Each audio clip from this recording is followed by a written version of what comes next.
할렐루야. 오늘 로마서 12장 말씀 함께 은혜를 나누겠습니다. 지난 시간에 우리 접붙임의 원리 함께 보았습니다. 이제 이방인들도 믿음으로 영적 이스라엘이 되었다. 그리고 믿음의 후손이 되었다. 믿음의 유산을 함께 누린다. 이런 말씀을 함께 보았습니다.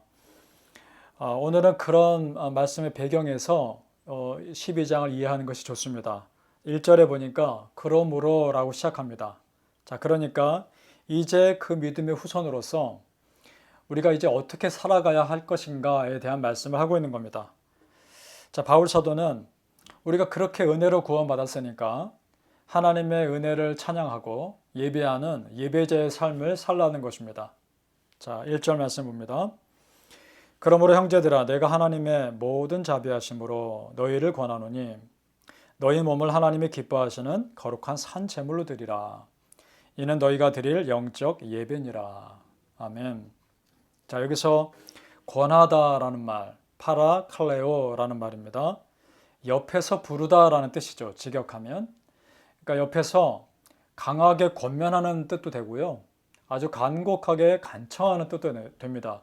두 가지 의미가 다 들어있죠.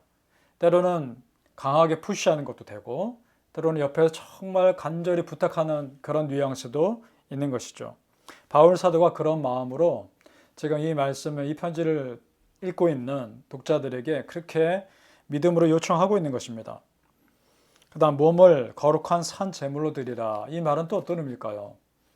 이겁니다. 당시 윤리적 타락이 심했던 그 로마 문화 속에 너희가 휩쓸지 말아라.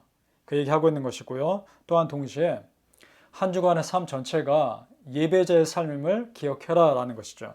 그 삶을 제물로 드리라는 얘기는 한 주간의 삶도 예배라는 거죠. 그러니까 우리가 주일에 모여서 물리적으로 앉아서 예배를 드립니다. 그와 더불어서 우리의 삶, 일주일의 삶 자체가 하나님께 드리는 또 하나의 영적 예배의 삶인 거죠. 동시적인 겁니다.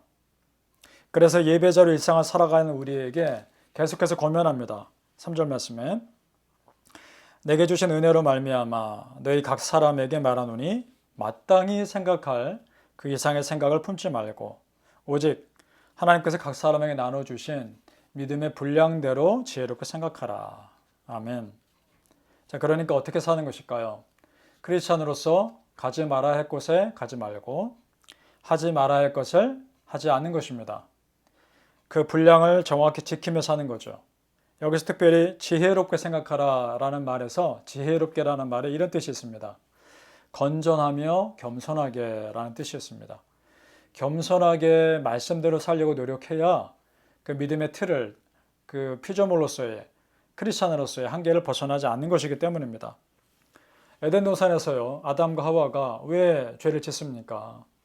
하나님처럼 되려는 교만과 욕심 때문 아니었습니까? 그로 인해 하나님과의 약속을 어기고 선악과를 먹음으로써 피조물의 한계를 벗어나죠. 그것이 문제인 것이죠. 그런데 여러분, 이것이 참 어려운 것이요. 그 경계선을 지키기가 쉽지가 않습니다. 왜냐하면 내 생각이 옳은 것 같고 맞는 것 같고 그래서 행동했는데 그것이 마땅히 생각할 그 이상의 생각을 넘어버리는 것이 될 수도 있기 때문입니다.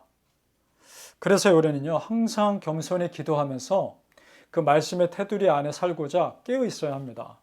그것이 우리 믿는 자의 본이죠. 자기도 모르게 실수하지 않기 위해서요. 그 말씀이 우리에겐 기준이 되는 겁니다. 우리의 생각할 그 이상의 생각을 넘지 않는 테두리 역할을 말씀이 해주는 것이죠. 자, 그럼 이런 생각을 해보죠. 여러분, 우리가 왜 말씀에 순종해야 될까요? 그런 테두리를 정해주니까 당연히 순종해야겠죠. 자, 그렇다면 이런 것이죠. 하나님 말씀이 내 마음에 맞아서 순종할까요? 하나님 말씀이 내 이성으로 받아들일만 하니까 순종할 수 있는 것일까요? 아닙니다. 하나님 말씀이 내 마음에 맞건 맞지 않건 순종하는 것입니다. 하나님 말씀이 내 이성으로 받아들일 만하건 하지 않건 상관없이 우리는 그 말씀에 순종하는 것입니다. 왜냐? 하나님 말씀은 그 자체로 완전하기 때문입니다. 믿으십니까? 그걸 믿기 때문에 말씀에 우리는 순종하는 것입니다. 바라기는 우리 성도님들 오늘도 겸손히 기도하면서 우리가 마땅히 살아가야 할 믿음의 분량대로 살고자 말씀에 의지하며 사시기를 예수님 이름으로 축복합니다.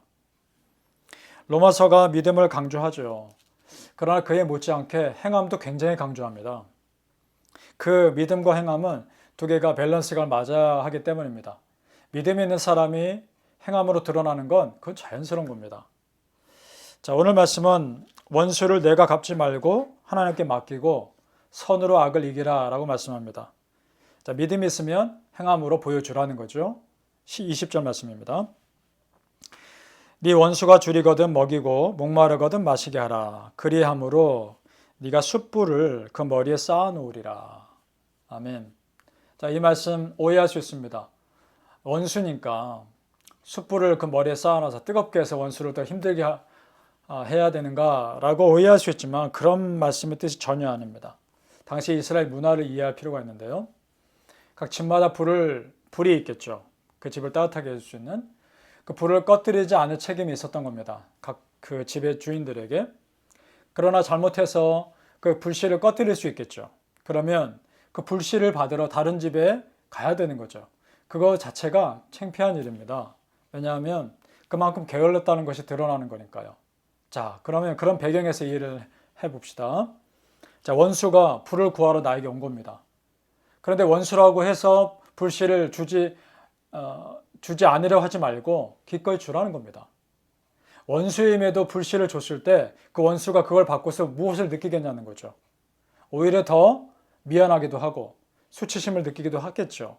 그러면서 자기의 부족함을 돌아보지 않겠느냐 이런 말인 거죠. 그러면서 원수에게 용서받을 기회를 주고 회개할 기회를 주라는 겁니다. 그래서 21절에 이런 말씀이죠. 악에게 지지 말고 선으로 악을 이기라 라는 겁니다. 이것이 성경에서 말하는 참다운 승리의 원리입니다. 나의 선함을 통해서 선을 행함을 통해서 원수의 악함을 이기라는 거죠. 그런 거 보면 믿음과 행함은 별개가 아닙니다. 참 밀접하게 연관이 되어 있죠. 하나님 믿는 사람은 그 삶에서 말과 행동으로 자연스럽게 드러나게 되어 있는 겁니다. 오직 우리는 믿음으로 구원받습니다. 물론 그렇습니다. 믿음으로 구원받습니다. 그러나 구원받은 이후에 우리의 삶은 우리의 행동으로 나타나게 되어 있는 겁니다. 바라기는 우리 성도님들, 여러분의 삶에서 여러분의 믿음이 여러분의 말과 여러분의 행동과 여러분의 모든 삶에서 자연스럽게 드러날 수 있기를 예수님의 이름으로 축복합니다. 기도하겠습니다. 아버지 하나님, 감사합니다. 우리가 구원받은 자로서 구원받은 자답게 생각하고 말하고 행동할 수 있는 은혜를 허락해 주옵소서. 나에게 누군가 잘못했을 때 그것을 선함으로 오히려 사랑으로 이길 수 있는 자들이 되게 도와주시고 하나님께서 우리에게 허락하신 그 말씀의 삶이 우리의 삶에서 자연스럽게 드러날 수 있도록 도와주옵소서. 하나님, 믿음으로 구원받습니다. 우리는 모두 믿음으로 구원받은 자임을 믿습니다. 그렇다면 이제 그 믿음이 우리의 삶에서 내 행동을 통해서 드러나게 하여 주옵소서. 하나님 믿는 자라는 삶이 자연스럽게 드러남을 통해서 그 삶이 또한 다른 사람에게 전해지는 전도가 되게 하여 주옵소서. 예수님 이름으로 축복하며 기도합니다. 아멘.